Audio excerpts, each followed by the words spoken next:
السلام علیکم دوستو، مغلیہ سلطنت کے زوال کی سرسری معلومات برصغیر کے ہر باسی کو معلوم ہے، لیکن انگریزوں کے برصغیر پر قبضے کے بعد آخری مغل بادشاہ بہادر شاہ ظفر کی اولاد کا کیا انجام ہوا؟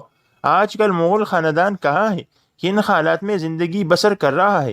ان تمام سوالات کے جوابات آج کی اس ویڈیو میں ہم آپ کو دیں گے۔ دوستو، اس کے بارے میں بہت کم لوگوں کو معلوم ہے کہ خواجہ حسن نظامی، جو کہ اردو ادب کے مشہور ادیب گزرے ہیں، انہوں نے اپنی کتاب بیگمات کے انصو میں مغلیہ سلطنت کے خاتمے کے بعد بہادر شاہ ظفر کی اولاد کی حالات بیان کیے ہیں۔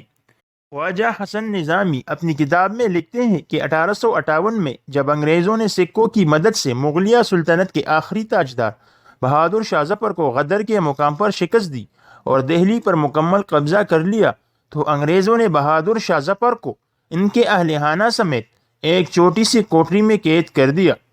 کچھ ہی دنوں بعد انگریزوں نے اس کے 20 بیٹوں میں سے 18 کو سرعام قتل کیا۔ بہادر شاہ ظفر کے صرف 2 ہی بیٹے مرزا جوان بخش اور مرزا شاہ عباس زندہ بچے۔ انہوں نے مغل خاندان کی نسل کو آگے بڑھایا۔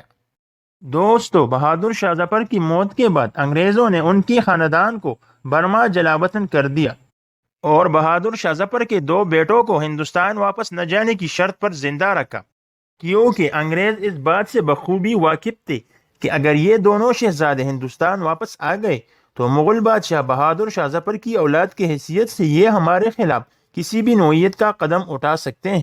اسی وجہ سے انگریزوں نے مرزا جوان بخش اور مرزا شاہ عباس کو پھر دوبارہ کبھی بھی ہندوستان کا رخ نہ کرنے دیا، اور یوں ان دونوں شہزادوں نے اپنی باقی کی تمام زندگی برما رنگون میں گزاری۔ جہاں تک ان دونوں شہزادوں کی ازدواجی زندگی کا سوال ہے تو بعض محققین کے مطابق مرزا شاہد عباسی شادی رنگون کی ایک سوداگر کی بیٹی سے ہوئی، جن سے ان کی کئی اولادیں ہوئی، جو آج کے دور میں بھی غربت کی وجہ سے رنگون کے ایک علاقے میں کچی گلیوں کی بدبودار جگہوں میں رہنے پر مجبور ہے۔ جبکہ دوسری طرف مرزا جوان بخش کا ایک ہی بیٹا تھا، اس کا نام مرزا جمشید بخش تھا۔ 1984 میں جگر کی بیماری کی وجہ سے جب مرزا جوان کا انتقال ہو گیا، کچھ عرصے بعد ان کی بیوی بھی چل بسی۔ والدین کے وفات کے بعد مرزا جمشید بخش کا بیٹا حالات خراب ہونے پر ہندوستان واپس چلا گیا۔ ہندوستان میں اس نے بیگم نادرہ نامی عورت سے شادی کی، جن سے ان کا ایک ہی بیٹا پیدا ہوا اور اس کا نام مرزا بیدار بخت رکھا گیا۔ دوستو، مرزا بیدار بخت ابھی چھوٹے ہی تھے جب ان کے والدین کا انتقال ہوا۔ والدین کی وفات کے بعد مرزا بیدار بخت چھوٹے موٹے کام کر کے اپنا گزر بسر کرتے رہے اور اپنی اصل پہچان سب سے چھپائے رکھی۔ آزادی ملنے کے بعد مرزا بیدار بخت کی اصل شناخت کے بارے میں جب سب کو معلوم ہوا تو ان کو آخری مغل بادشاہ کے پڑپوتے کی حیثیت سے ہندو سرکار کی طرف سے بھیک کے طور پر ماہانہ کچھ پینشن دی جانے لگی۔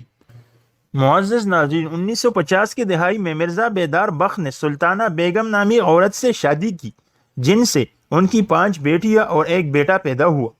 مرزا بیدار بخت جب تک زندہ تھے اور تب تک ان کو ہندو سرکار کی طرف سے کچھ روپے پینشن ملتی رہی، لیکن ان کے وفات کے بعد ہندو سرکار نے ان کے بیوی بچوں کے لیے پینشن بند کر دی۔ پینشن بند ہونے کے بعد ان کی بیوی اور بچوں کی حالت مزید بدتر ہوتے گئی۔ ان سب حالات کو مد نظر رکھتے ہوئے مرزا بیدار بخت کی بیوی کو اپنے 6 بچوں کا پیٹ پالنے کے لیے کولکتہ کے علاقے میں چائے کی دکان کھولنا پڑی۔ 1982 میں سلطانہ بیگم کو بہادر شاہ ظفر کے پڑپوتے کی بیوہ ہونے کی حیثیت سے ہندو سرکار کی طرف سے ایک سرکاری مکان بھی دیا گیا، جو کہ 1983 کے اختتام تک ان سے واپس لیا گیا۔ دوستو، سرکاری مقام چھیننے کے بعد آخری بادشاہ بہادر شاہ ظفر کے پڑپوتے کی بیوہ اور ان کی اولاد بھی کولکتہ کے ایک چھوٹے سے 2 کمرے کے مکان میں زندگی گزارنے پر مجبور ہے۔